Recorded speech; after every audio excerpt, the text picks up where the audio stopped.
So what I wanted to take up was I'm sure everyone's excited that Thursday we have a fast day. Yay! So all right. So the question is, so why do we fast on Asarah B'Tevet Dec? So if I had to ask that question, what would you say? Well, okay, if it was the easy answer, then I won't be giving shir on it, right? So, but what would you say? What? The siege, the old siege, right? The Tisha B'Av and Shiva Asar B'Tammuz, the Gemara cites various, and the Rambam brings it down, the halacha, various reasons for why you have each one. Tainus Esther and Som Gedalia, yeah. So, but if you took Som Gedalia and Tainus Esther, so there it's pretty clear there's only one reason. Okay, now Tainus Esther gets a little strange. Tainus Esther is the weird Tainus because there's a machlokus about what the reason why we're Masana today. So the conventional reason is because Esther fasted. Of course, the problem with that is how many days. Well, okay, fine. You're so analytical, but no, right? She fasted 3 days, right? So you have another shot, which is that like there's a halacha that you're supposed to be Masana before you go to war. So they were Masana before they fought against their enemies. So we're doing that as well. It's interesting that most people don't think of that as a pshat, but the Aruch HaShulchan brings it down as the more legitimate, for lack of a better term, position. So that leads us to the Asarah B'Tevet Dec. So Asarah B'Tevet Dec, so everyone thinks there's only one reason, okay? Of course, and I don't say this in a critical way, if anyone's ever actually understood what they said in the first slicha of Asarah B'Tevet Dec, they would know immediately that's not the case. How many people have ever actually, relax, because it wasn't until I was much older to actually pay attention. How many people, right, except, and if you're not Sephardi, how many people would pay attention, those who are Ashkenazim, right, to what is actually said in the first slicha? Right? I mean, we all murmur it, right? Right? But take a look at the first line, and you already see that there's a big problem here, right? Ezkor matzah kasher krani. He says b'shalosh makos b'chodesh zehikani. Okay, with 3 blows he struck me in this month. So what's already the implication? 3 things happen. Well, 3 things happen in Tevis. Okay. Now you're going to assume when those 3 things happen. That would be the assumption, the safe assumption to make. Okay, as we'll soon see, that's not the case. How can it be the case? No. Right. So he says he surrounded me on its. Okay, so skip to the 4th line. He surrounded me on its 8th day with darkness left and right. For these 3 events, I instituted a fast. Right. The Grecian king forced me to translate the Torah into Greek. On my back, the plowers plowed and lengthened their furrow. So what happened on the 8th of Teves? So the Ian Tfiel explains. He goes at length, but he explains that basically. Is everyone familiar with the Septuagint was? Yes. Right, the Septuagint. Explain what it was. He goes into. He elaborates. He says in the 8th of Teves, so the Torah was written into Greek in the days of Ptolemy. This all happened on the same day. On the 8th. No, this happened on the 8th day. So all 3 of these things happened on the 8th. No. It's just the first of the 3 happened on the 8th. You're already sensing what the problem is. All right. Hold on. I know what you can ask, which is the right question.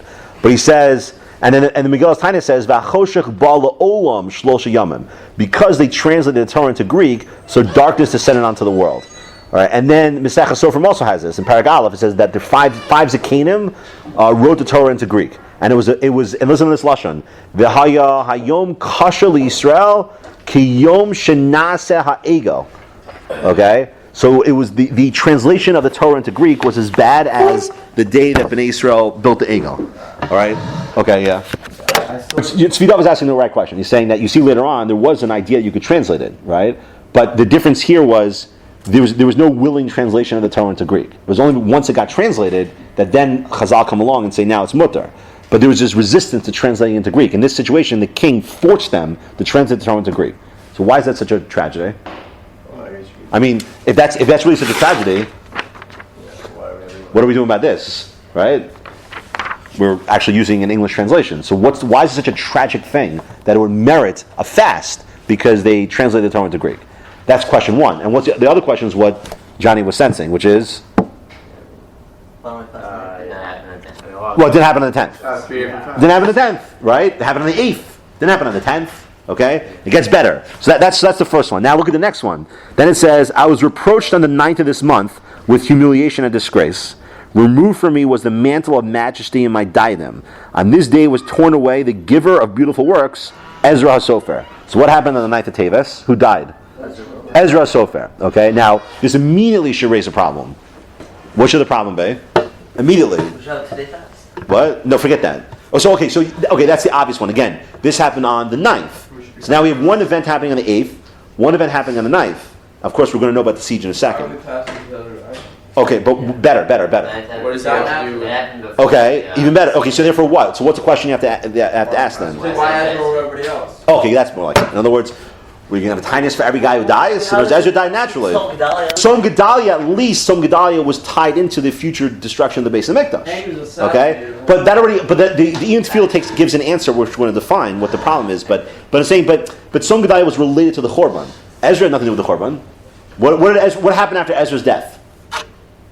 I mean, I'll say there are a lot of people Who die, and there's a lot of people. There's a lot of people who died. We don't have an idea of having a tinus for people who died per se. Right. In other words, we don't. I just want to try the question. I mean, there are a lot of people. He says so he brings down the Megillah's tinus, and other sources say that Ezra died on the 9th of Teves. He says, V'kasha lomar shemisas Ezra Nehemiah haisa hasiba latinus azos. It's very difficult to say that the death of Ezra Nehemiah per se will be the reason for such a fast, right? Kilo matzanu shegazru. Listen to this. We don't find they were gozer shum tinus al misas adam gadol ela al harigas Gedalia ben Achikam. We never see a chazal or a gzera instituted for a fast day for one individual dying, except for Som Gedalia. Okay, but they said that's because after that, lefisha az paschal machos Yisrael legamrei. But because once he was assassinated, there's no more machos Yisrael. And v'haya nechshav k'korban Beis Hamikdash. So that's his shot. He wants to say that somehow was tied into the destruction of the Beis Hamikdash. He says, but you're going to tell me that, and he says, Gam ein lahavin kavanas hapaitan zoamti betishaba bechlima what do you call it? What's the exact lashon here? He says bechlima v'chefer. So the Paitan says, I was reproached on the 9th of this month with humiliation and disgrace because Ezra died. You described that as humiliation and disgrace. He had to die. Everybody dies. So he says Halo sof kol adam lamos. Right?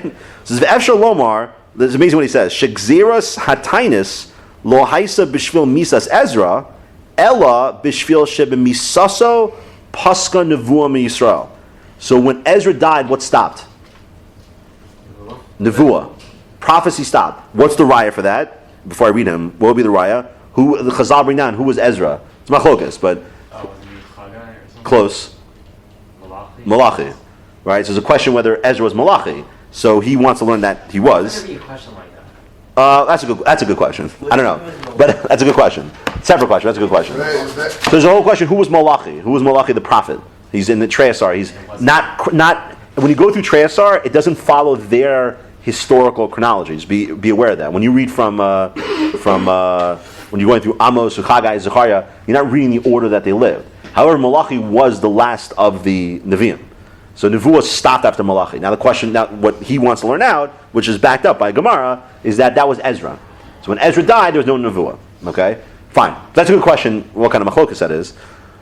But let me ask you. But what's the other question you should ask?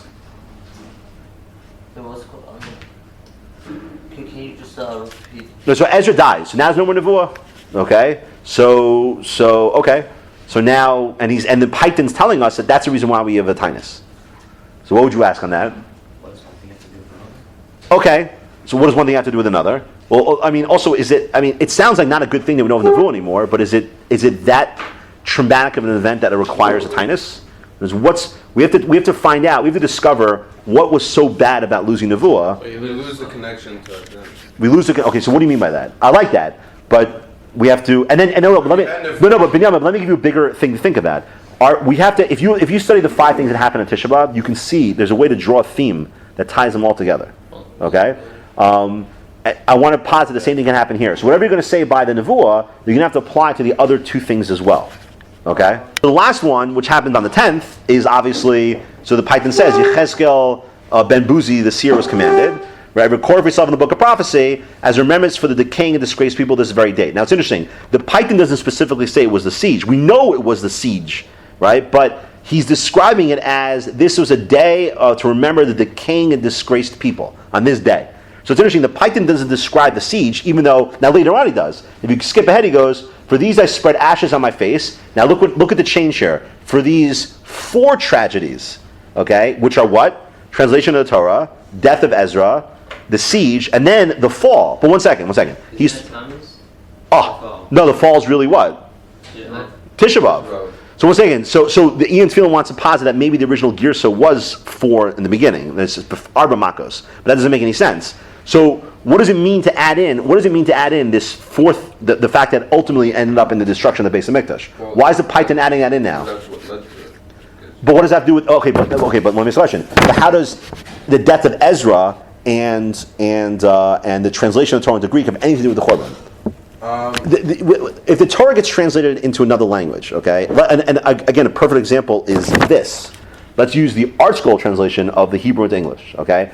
There's no question you're translating what the words mean, okay? But the problem with Torah Shebechsav is one intrinsic problem to it, is that what's translation worth? Let's take Onkelos. Let's use Onkelos as the first, I'm using air quotes, translator, okay? Was he really a translator? Not really. I mean, he gives explanations. Why? What does that tell you about Torah Shebechsav? You can't understand it. If you translate it, it was never a book that was meant to be translated and understood through translation.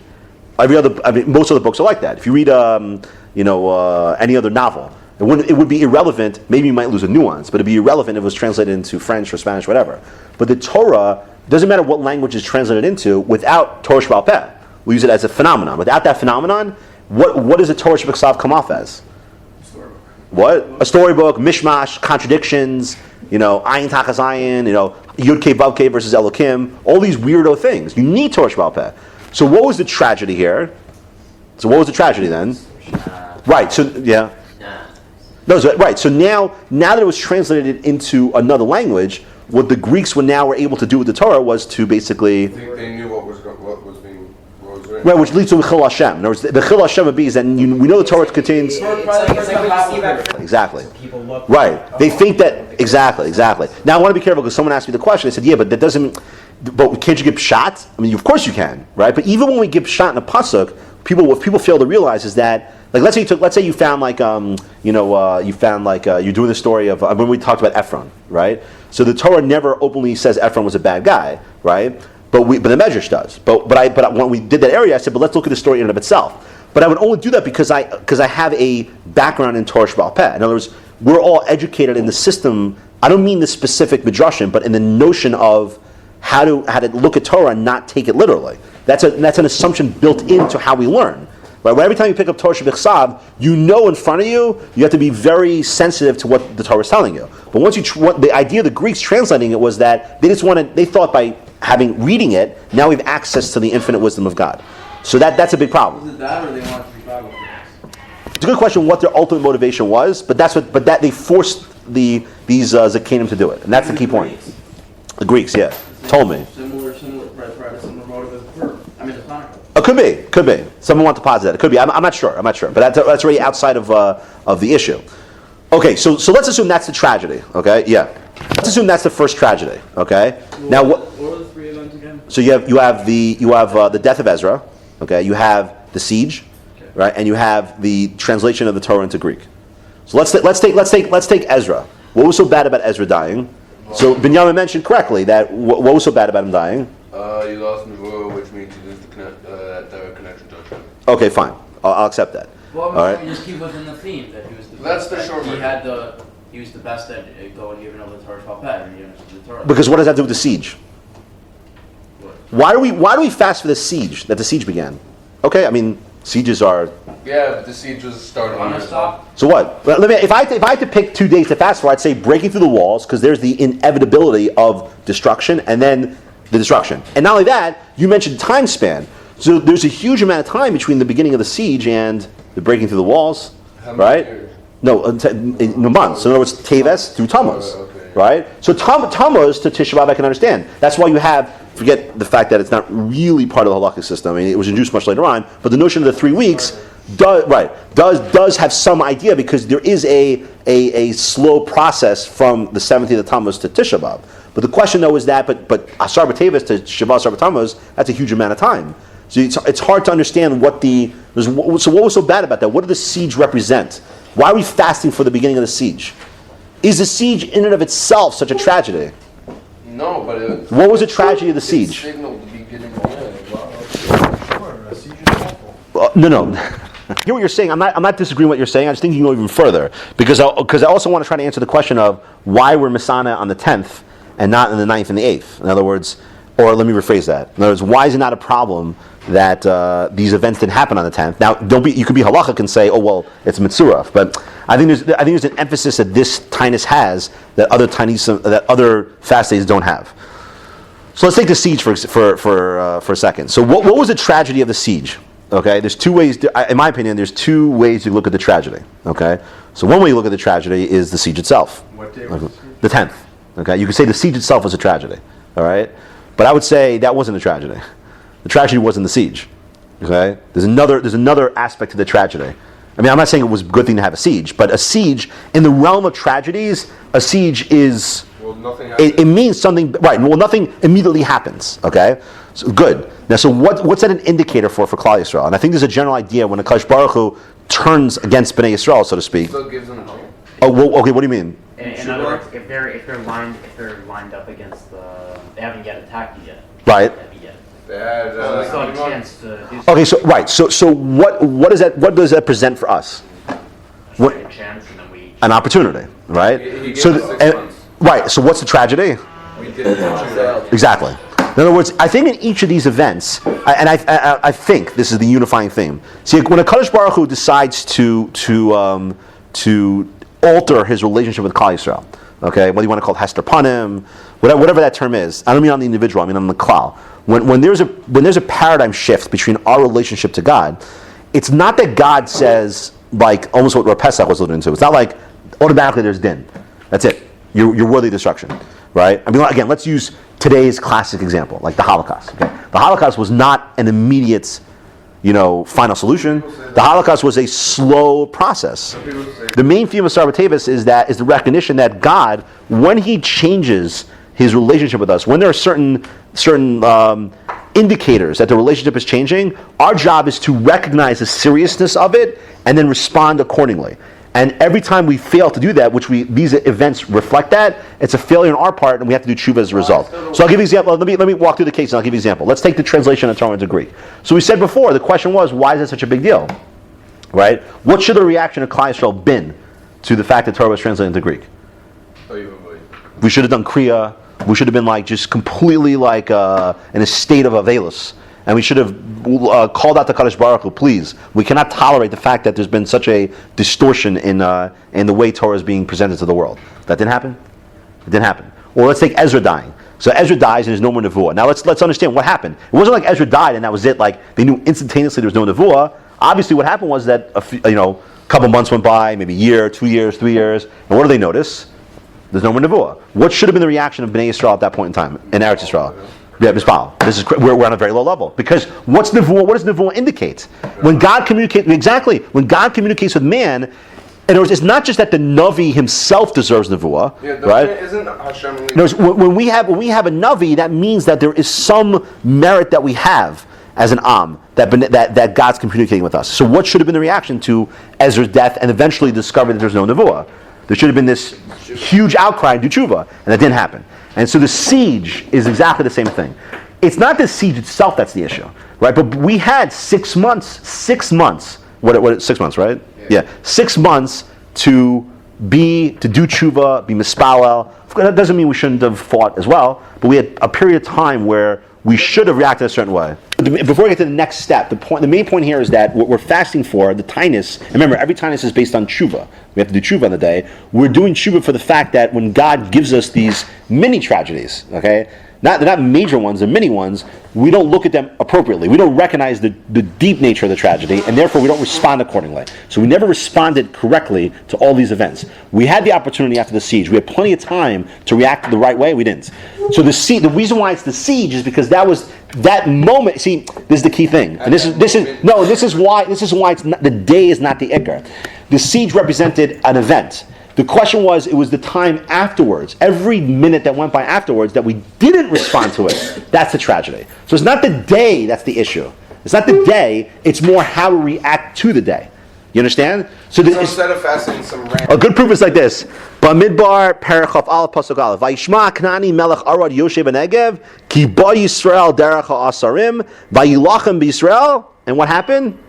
Vayish Bimenu Shevi. What did they do? Vayish Bimenu Shevi. They captured They captured somebody.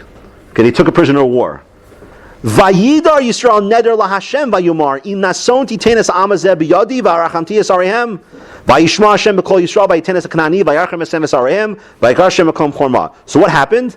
One member of Klal Yisrael was taken hostage or captured, and what was Bnei Yisrael's reaction to it?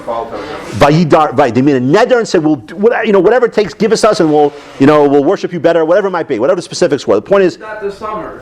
Bnei Yisrael. I'm saying Bnei Yisrael's reaction is profound. You're talking. So that would be an example. There's a mini tragedy. That's not a tragedy like the Holocaust or the Chorban. It's one small. Right. It's one. Fine. It's one thing. But the point though is that. But a person might say, listen. So you know what? We'll attack them. We'll get them back. We'll use. But they turn to God and say Vayidar Yisrael, and clearly they recognized there was a problem that this person was taken. She says, who'd they take? Eina ela shifcha achas. One what? Maidservants. Right? And why is Rashi saying it that way? Meaning it's like one of the lowest of the low. Oh, but right, he's trying to imply. He doesn't really mean this, but he's trying to show you that you would think it's like an insignificant person, and yet, right? And what was Bnei Yisrael's reaction? We can't tolerate even one insignificant quote-unquote person being taken, and they reacted properly. That's a perfect proof of how Bnei Yisrael should react to many tragedies. They recognized that this was a horrific tragedy, but to the average person, it didn't have to be seen that way. You know what I mean? So Purim's another example. Okay, where does this happen in Purim? There's a machlokas about this in Purim. Where does this happen in Purim? There's a machlokas between two of the main characters. Asarah. And Mordechai. Okay, so what was the machlokas? Miguel tells us that Mordechai knew everything that happened. So the Targum explains he had a nevuah. He knew what happened. Meaning he knew that Haman made a deal with Achashverosh. He knew that at this point in time that the die had been cast. How did he know that? So he had a nevuah.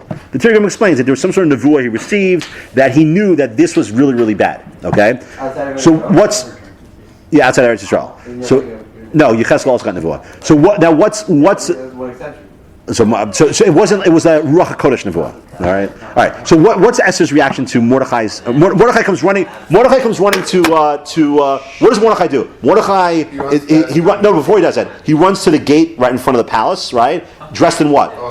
Salk va'efer. Right. So, all right. So he's dressed up. He's dressed up as a mourner. Now, why is it a big problem? What do Esther's servants report back to her and say? You got a big problem. Mordechai is dressed. Something happened. Well, no, more than that. He's dressed improperly. You can't be like that. You can't walk up to the palace of the king dressed this way. Okay. So then now comes the conversation in Mordechai and Esther. So Mordechai says you need to go to the king immediately, right? And ask him to have to change the decree. Okay. What's Esther's response? No, before that. She doesn't want to do it. She doesn't want to die. Well, so she says, she goes, well, 1 second, I can't do that. She's like, if I just show up out of nowhere to the king, what's he going to do? Yeah. He could very well kill her. Okay? So then what is Mordechai's answer? So he says, so somehow they'll be saved, right? Because we have a bris. We'll be saved somehow. But you'll die. Right? Who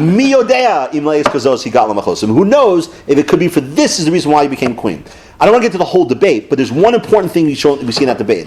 Why did Esther respond that way? What did she fail to see at that moment?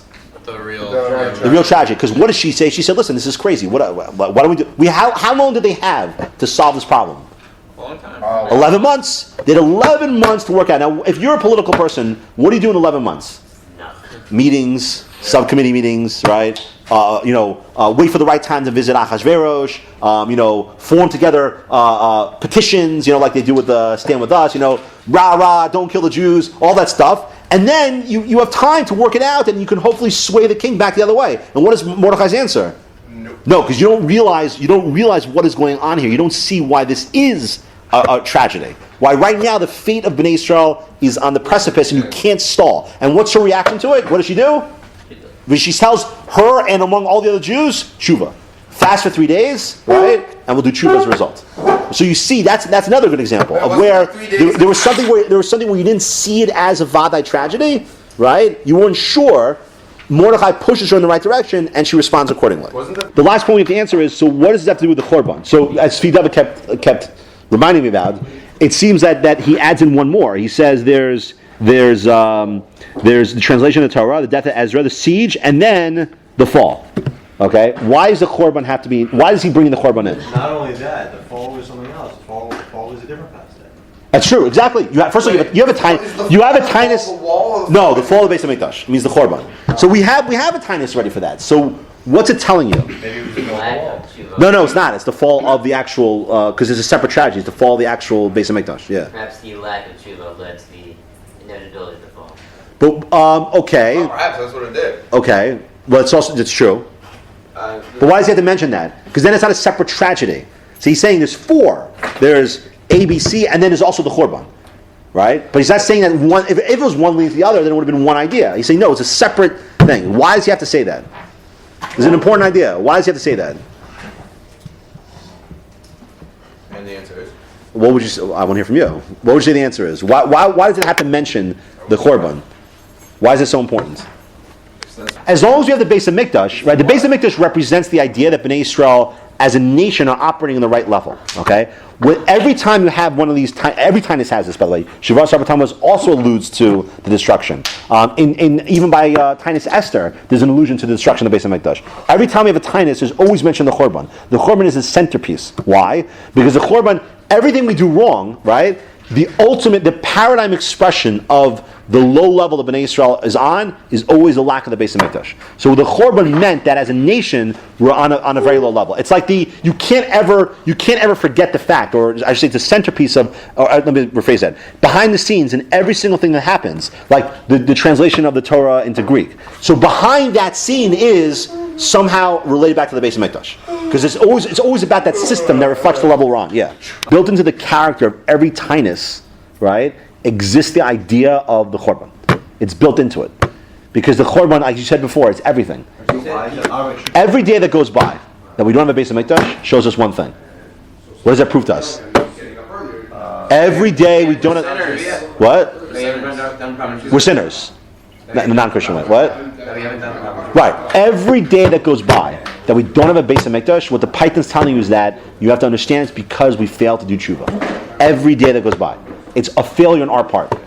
Every day that goes by that we don't have a Beis Hamikdash. It's our failure to realize the horrific nature of that tragedy. That's what he means by adding another fourth one. That's how I would say it. All right. And by the way,